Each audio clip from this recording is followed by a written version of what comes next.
Conservative MP Andrew Lawton goes off during the Human Rights Committee as Liberals attempt to ram legislation Bill C9, a major censorship bill, through the committee. And by doing so, tons of witnesses were denied testimonies. Witnesses, conservative and liberal, from all religious backgrounds and faiths, RCMP representatives and police representatives, and everything in between. Free speech advocates, independent media, etc. And then Jennifer Boyce, who is the Director of Communications for Egal Canada, another witness that we do not get to hear from. And again, we couldn't have heard from all of these witnesses in the 6 hours where Liberal obstruction denied us the right to engage in witness testimony, but we could have heard from some of them.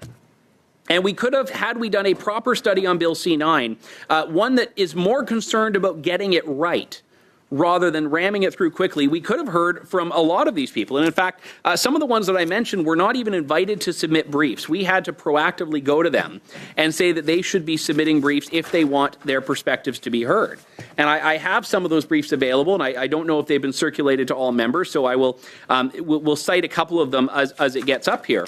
But the point of this is that when we are talking about a bill that engages civil liberties, arbitrary deadlines for amendments that do not give anyone the opportunity to actually go through and thoughtfully go back and forth internally, debate these things, change wording. We had to submit ideas, and we were just given from the drafters, here are the amendments, no time to really make that many revisions. And I'm not saying there are issues with them. I'm just pointing out that when you have an arbitrarily imposed accelerated timeline like this, it makes it impossible to do anything with it if you wanted to actually go through the process of getting this right. I note that the Center for Israel and Jewish Affairs came out with a statement this week in which they expressed their desire not to see C9 pass carte blanche with a rubber stamp, but to actually be the product of cross-party consensus.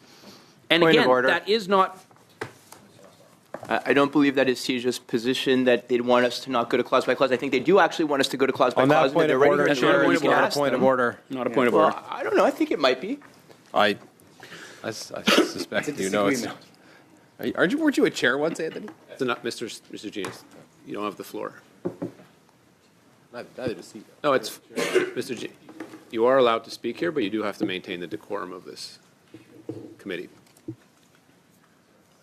Mr. Lawton, try to stay accurate, please. Thank you, Chair. I was incredibly accurate, and I can read directly from the statement here, and I appreciate point of order, Chair. my member opposite's opportunity to cite from this. Because what CEJA had said, and again, all of us, I believe, should have been engaging with a number of stakeholders on this, but what CEJA said in its statement was that this needs to be the product of cross-party consensus. They want targeted amendments. It is difficult to offer targeted amendments and work across party lines when we are given a 2 business day window to do this. And again, is it more important to get it right, or is it more important just to get this through so the Liberal government can do what it loves to do, which is claim a win without actually doing the work, and in some cases going beyond to make problems worse? And I am aware that we are sitting on the House of Commons Standing Committee on Justice and Human Rights here. And I think that's tremendously relevant because it is this portfolio, the justice portfolio, that should have been engaged when the Liberal government previously invoked the Emergencies Act. And why that's relevant to the motion we are debating right now is because the Emergencies Act was government taking a statute that was designed for a very good reason, and some would argue a necessary reason, to deal with eventualities and emergencies that might require extraordinary action. And they used this to deal with a protest. The Trudeau government, the Liberal government, used the Emergencies Act to deal with a protest of people that were saying unkind things about the Liberal government.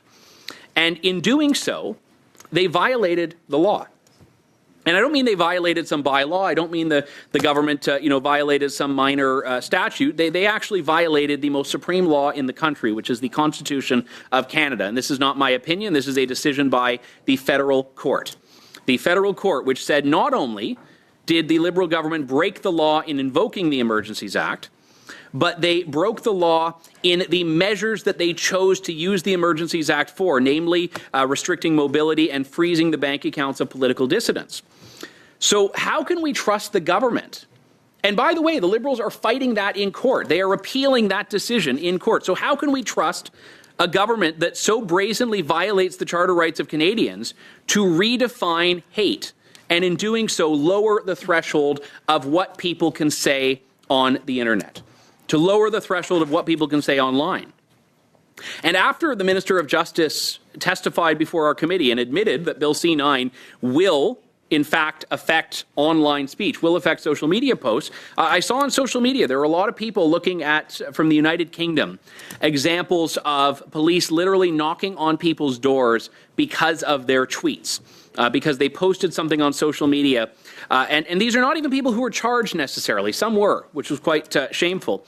But some of them were logged as, quote, non-crime hate incidents, a term that has emerged in the United Kingdom to deal with these cases where no one's even arguing there's a law broken, but they want to send a message. The state, the authorities want to send a message that you don't get to say things as a free citizen unless we tell you to.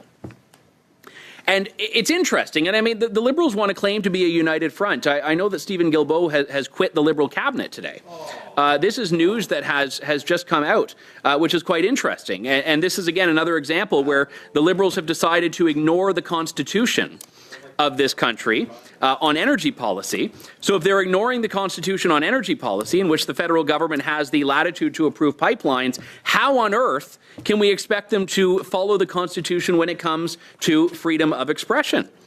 Now, I suspect we might see Mr. Guilbeault in an orange jumpsuit scaling the Peace Tower any day now. So if members want to take a suspension to go and watch that, they may. But the reason that we are talking about the trustworthiness of the government here is because their desire to ram through Bill C-9 is itself a symptom of the issues that we've been raising and witnesses have been raising. You know, Bruce Pardy, a very accomplished lawyer and law professor from Queen's University, he testified before this committee, and he talked about how the way that the criminal code is written, misgendering could be a criminal act of hate under the right circumstances if the government decided to go down that way. And we should be able to, and by the way, this is not at all an endorsement of any particular expression. This is saying that as free people in a country that values freedom of expression, we should be able to engage in rigorous debate on issues that there is a range of opinion on. We should be able to have debates about gender and sexuality, about how we should be able to have debates about religion. We should be able to have debates and discussions about anything. And that doesn't mean we as a country are all in agreement. In fact, it means quite the opposite. And it certainly doesn't mean that the state has a right to decide what the correct positions are and what the incorrect positions are. And I say this, very aware of the fact that in where I'm standing on Bill C-9, there are going to be some forms of expression that make me very uncomfortable. You know, I'm defending the right of people to say things that I may find very hurtful, that may target beliefs that I hold dear. You know, point of order. I'm having difficulty hearing Member Lawton because of all the noise on the other side of the room. Would Chair please ask for some decorum here? Like as a head I mean, people can have discussions. Let's just keep it down so Mr. Lawton can continue. Thank you. Mr. Baber, you are sitting beside Mr. Lawton, so I assume you can hear correctly, but I get your point. Thank you, Mr. Lawton. Thank you. Thank you very much, Chair. And so as I said, I'm aware that in standing up for freedom of expression, I'm actually defending the right of people to say things that are very hateful about me, about things that I value.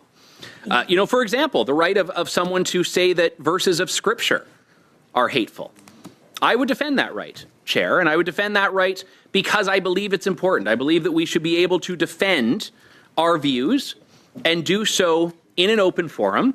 I believe wholeheartedly in the marketplace of ideas, and I do not believe that the government is capable nor legally entitled to make that determination. Thank God for MPs like Andrew Lawton, because this would have just passed with no ifs, ands, or buts. And the fact that the Liberal side isn't even paying attention and having a discussion amongst themselves tells you everything you need to know. In today's age where everybody thinks everything is hateful, this bill is a very slippery slope. And seeing what's happening over in Europe, UK, Germany, etc. is very concerning. This isn't a conspiracy theory, it's actually happening. Police are showing up to people's doors for internet posts. Some going to prison or jail, and some not. And having a Liberal government with such extreme incompetence being in charge of this, yeah, that's definitely something to be concerned about as well. Anyway, I would like to know what you think down in the comment section below, and have a good one.